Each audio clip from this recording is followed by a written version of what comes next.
Assalamualaikum warahmatullahi wabarakatuh. Pada kesempatan yang berbahagia ini, kita akan melihat sekilas tentang kisah kehidupan Sayyidina Umar bin Khattab radhiyallahu anhu.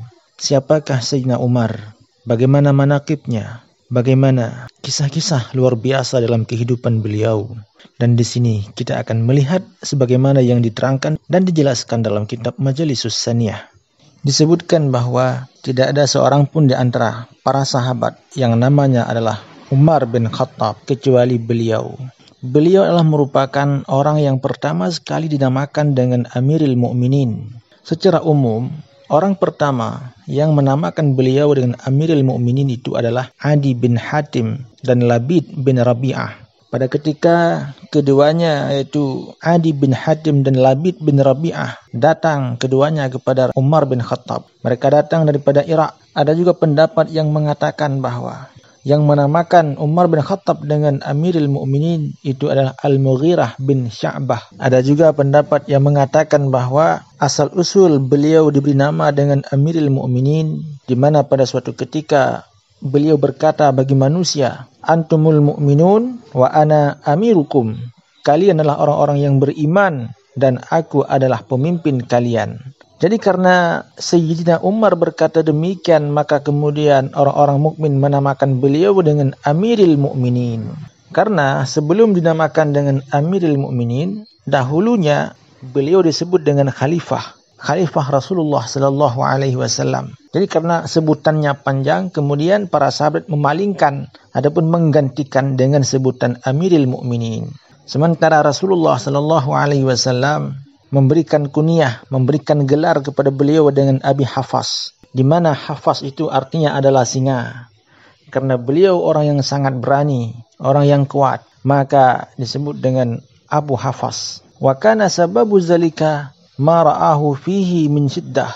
Jadi salah satu sebab penamaan Sayyidina Umar dengan Abu Hafas, yang makna Hafas itu adalah singa, itu disebabkan karena beliau sangat kuat. Karena beliau adalah seorang pemberani. Sebagaimana yang diriwayatkan oleh Zaid bin Aslam daripada ayahnya. Zaid bin Aslam meriwayatkan sebuah kisah daripada ayahnya. Annahu qala, ayahnya berkata, Ra'aitu Umar bin Khattab radhiyallahu anhu yamsik uzunna farsihi bi ihda yadai. Aku melihat Umar bin Khattab itu memegang telinga kudanya dengan salah satu dua tangannya. Wa yamsik bil ukhra uznahu, dan dia memegang telinganya dengan tangannya yang lain. Kemudian melompat sehingga dia duduk di atas kuda. Kelahiran Sayyidina Umar itu adalah 13 tahun setelah tahun gajah. Di mana tahun gajah itu kita kenal dengan tahun kelahiran Rasulullah sallallahu alaihi wasallam. Jadi 13 tahun setelah tahun gajah kemudian lahir Sayyidina Umar bin Khattab radhiyallahu anhu. Wa asya 63 sanah. Sayyidina Umar hidup selama 63 tahun.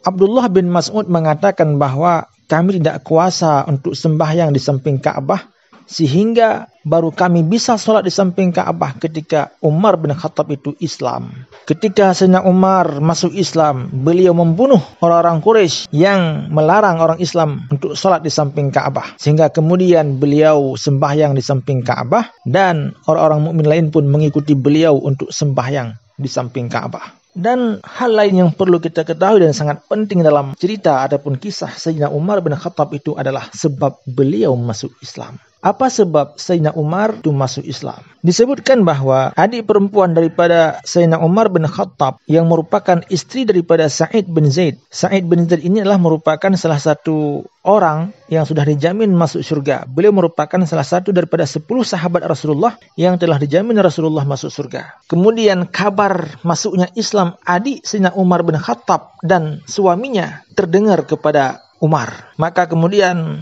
langsung Umar bin Khattab pun menuju ataupun mencari keduanya untuk mengazabnya, untuk memberikan siksaan kepada keduanya karena keduanya sudah masuk Islam. Kemudian ketika Umar bin Khattab menemukan adiknya, ternyata adiknya itu membaca Al-Quran. Dia membaca Al-Quran. Fa'auka Allahu fi qalbihil Islam. Pada waktu itu Umar mendengar bacaan Al-Quran adiknya, maka itu pun kemudian mengena di hatinya dan Allah Subhanahu wa taala menjadikan hatinya lembut hingga akhirnya Umar pun masuk Islam. Kemudian ketika Umar itu masuk Islam, dia datang kepada Rasulullah sallallahu alaihi wasallam di rumahnya, yaitu di Safa. Fa'adhara islamahu. Di sana Umar mengumumkan bahwa beliau sudah masuk Islam. Fakabbaral muslimun farhan bi islamihi. Maka serta-merta umat-umat Islam yang lainnya pun senang, bertakbir karena masuknya Islam Sayyidina Umar bin Khattab. Summa kharaja ila majami'i Quraisy. Kemudian Umar bin Khattab keluar ke hadapan masyarakat Quraisy. Fanadi bi Islam. Kemudian beliau menyeru orang-orang Quraisy lainnya untuk masuk kepada Islam. Abdullah bin Mas'ud berkata, "Kana Islam Umar fathan." Islamnya Umar itu adalah merupakan tanda kemenangan. Hijrahnya Umar daripada jahiliyah kepada Islam itu adalah merupakan bantuan besar bagi umat Islam. Wa imaratuhu rahmatan lil alamin. Dan kepemimpinan Sayyidina Umar itu merupakan sebuah rahmat yang luar biasa bagi kaum muslimin. Di samping itu perlu kita ketahui juga bahwa Umar bin Khattab ini dilakapkan oleh Rasulullah, diberi gelar oleh Rasulullah sallallahu alaihi wasallam dengan gelar Al-Faruq. Ini karena sabda Rasulullah sallallahu alaihi wasallam, "Innallaha ja'alal haqqa 'ala lisani Umar wa qalbi." Allah menjadikan kebenaran atas lisan Umar dan hatinya. Wa huwa al-Faruq, farraqa bainal haqq wal batil. Umar itu adalah Al-Faruq, dia membedakan antara yang hak dan yang batil. Dia memisahkan yang hak dan yang batil. Sayyidina Umar juga termasuk salah satu orang yang mulia di kalangan Quraisy pada masa jahiliyah, dan kemudian ketika masuk Islam, beliau adalah orang yang mulia di kalangan orang Islam. Dan dengannya pula Allah Subhanahu wa taala memegahkan agama Islam. Karena sabda Nabi sallallahu alaihi wasallam, "Allahumma a'izzil Islam bi ahabbi rajulaini ilaika, Umar bin Khattab atau Umar bin Hisham." Rasulullah berdoa kepada Allah, "Ya Allah, megahkan Islam ini dengan secinta-cinta dua orang laki-laki kepadamu, Umar bin Khattab atau Umar bin Hisham." Umar bin Hisham ini adalah Abu Jahal. Dan ternyata kemudian Umar bin Khattab itu masuk Islam. Ini artinya Allah memegahkan agama Islam. Allah telah memilih Umar bin Khattab untuk menjadi salah satu orang yang memegahkan agama Islam. Dan beliau berperang bersama Rasulullah dalam setiap perang. Setiap perang yang dihadiri oleh Rasulullah selalu ada Sayyidina Umar radhiyallahu an. Beliau sangat keras, sangat menentang kekafiran, sangat keras terhadap kaum kafir, terhadap kaum munafikin. Dan Sayyidina Umar bin Khattab juga termasuk salah satu daripada 10 sahabat Rasulullah yang sudah dijanjikan dengan surga. Dan beliau adalah merupakan salah satu khulafaur rasyidin. Selain itu, Umar bin Khattab adalah merupakan salah satu daripada menentunya Rasulullah sallallahu alaihi wasallam. Dan beliau termasuk salah satu ulama besar di kalangan para sahabat. Umar bin Khattab meriwayatkan 539 hadis Rasulullah sallallahu alaihi wasallam. Dan sepakat para ulama mengatakan bahwa Sayyidina Umar adalah merupakan seorang yang memiliki ilmu yang tinggi. Dia memiliki akal yang sempurna. Beliau memiliki pemahaman yang luar biasa. Kezuhudannya yang teruji dan tawadhu'nya yang terpuji. Serta beliau memiliki kasih sayang yang luar biasa terhadap orang-orang Islam. Kemudian berbicara tentang manakib ataupun kisah-kisah yang luar biasa yang terjadi dalam kehidupan beliau, sangat banyak sekali kisah-kisah yang luar biasa. Di mana salah satu kisah Sayyidina Umar bin Khattab adalah kisah Sariyah Jabal yang terkenal. Kisah Sariyah Jabal ini adalah merupakan kisah terjadinya gempa di masa Umar bin Khattab di Jazirah Arab. Gempa yang luar biasa terjadi yang menggoncangkan bumi, mengguncangkan gunung-gunung, seakan-akan gunung itu meruntuhkan puncaknya ke bawah. Dalam sebuah hadis riwayat Ibnu Abbas radhiyallahu anhuma, beliau mengatakan bahwa terjadinya gempa yang cukup luar biasa dahsyat pada zaman Umar. Beliau mengatakan bahwa terjadinya gempa yang cukup luar biasa dahsyat pada zaman Umar, sehingga seakan-akan puncak gunung itu jatuh ke bawah. Kemudian apa yang dilakukan Sayyidina Umar pada kejadian itu? Ternyata beliau memukul bumi dengan tongkatnya dan berkata kepada bumi, "Uskuni, wahai bumi, tetaplah. Ana adlun, saya adalah orang adil. Illam akun ana adlan fawailul li Umar." Andai kata saya bukan seorang yang adil, maka celaka bagi Umar. Fasakanat, maka langsung seketika itu juga bumi terdiam dan gempa pun berlalu. Dan tidak terjadi lagi gempa-gempa setelahnya yang sama seperti gempa yang luar biasa itu. Itulah salah satu karamah, salah satu hal yang luar biasa terjadi pada sahabat Rasulullah yang bernama Umar bin Khattab.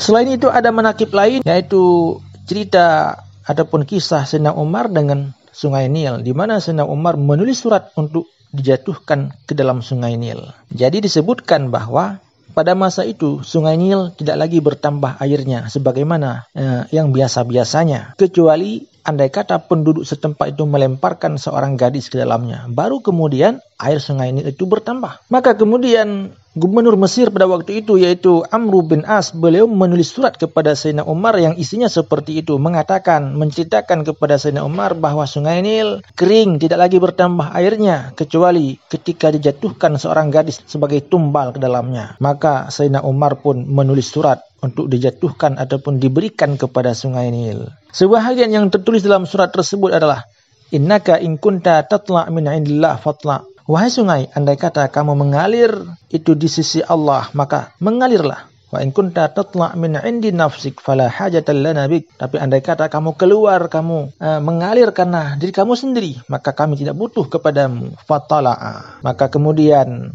setelah dijatuhkannya surat tersebut dalam Sungai Nil, maka Sungai Nil kembali bertambah airnya sebagaimana biasa-biasanya. Dan setelah itu tidak lagi pernah dilemparkan ataupun dijatuhkan tumbal seorang gadis. Itulah kehebatan Sayyidina Umar. Dan masih banyak kejadian-kejadian yang luar biasa lagi. Karamah, kemuliaan yang Allah berikan kepada sahabat Rasulullah yang bernama Sayyidina Umar ini. Termasuk di antaranya adalah beliau adalah orang yang cukup ditakuti oleh syaitan. Di mana ketika Sayyidina Umar berlalu ataupun berjalan di satu jalan yang di situ ada setan, ada jin, maka setan itu akan minggir, mereka akan mencari jalan yang lainnya karena takut berhadapan dengan Sayyidina Umar. Itulah kekuatan keimanan beliau yang luar biasa kepada Allah Subhanahu wa taala.